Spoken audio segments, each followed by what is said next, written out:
Hi guys, welcome to Classic Rural Comedies, Facts, and Trivia. Appreciate you stopping by today. Today's video. What happened on the final episode of the Dukes of Hazzard? 40 years ago, in 1985, the Duke boys had their last ride when the series finale of the Dukes of Hazzard aired. A series which chronicled the adventures of cousins Bo and Luke as they hung out with hot pants-clad cousin Daisy, alternately outsmarted and rescued Sheriff Roscoe P. Coltrane and Boss Hogg, and found ever higher barriers to jump in their Dodge Charger, the General Lee. Was a rating smash, showing up in the top 10 for 3 of its 7 seasons. But by the series' end, cast changes and over-reliance on formulas had led many viewers to move on. So even if you had a John Schneider poster on your wall, you may not remember how the series ended. Dukes of Hazzard was adapted from the 1975 comedy film Moonrunners. Moonrunners also focused on a quirky Southern family who ran a moonshine business and had many elements in common with the series, including the presence of Waylon Jennings as narrator. A plot based around 2 young male cousins who get into comedy trouble with the law, and characters named Cooter and Sheriff Roscoe Coltrane. But it was a little rougher around the edges and less family-friendly than the Dukes. Moonrunners director Guy Waldron retooled his idea into a half-hour sitcom format, which was originally planned to only have 9 episodes as a mid-season replacement show for the 1979 spring season. When the studio executives saw what the cast and crew pulled together, they ordered Dukes to become a full-fledged series. And this was before the premiere episode, which ran on January the 26th of 79 and even aired.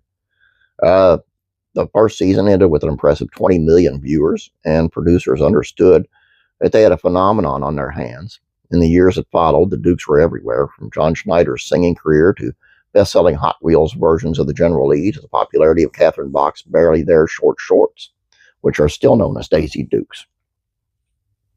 Nothing lasts forever, and that is often doubly true in Hollywood.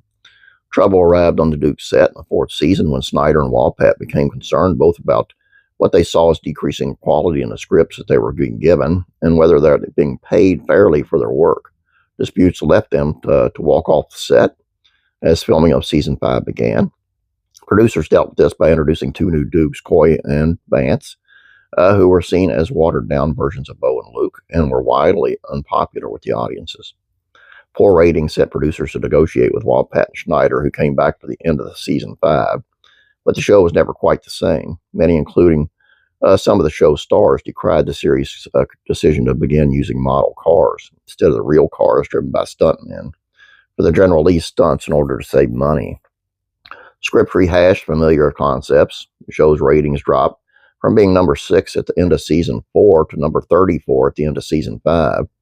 The momentum was gone. It was time to plan the General Lee's final ride.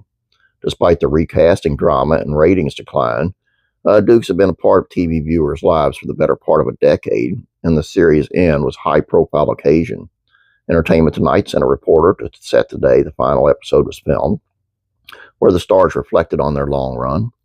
As actors, your job generally lasts 6 weeks, a movie of the week, maybe a couple months in a show on a stage, and to have something that runs 7 years is just phenomenal, Walpat told E.T. about, while Schneider said, for 7 years, it's been the only thing in my life, other than my immediate family, that has been around for that long, and I'm going to miss it. For such a major occasion, however, the final episode of the Dukes didn't wrap up the series in any major way. The episode opening night at the Boar's Nest was co-written and directed by Schneider. He and Walpat, as well as Sorrell Brooke and James Best, had gotten involved behind the scenes on the show, with Best beginning to direct episodes in season 4 and the rest following along in time.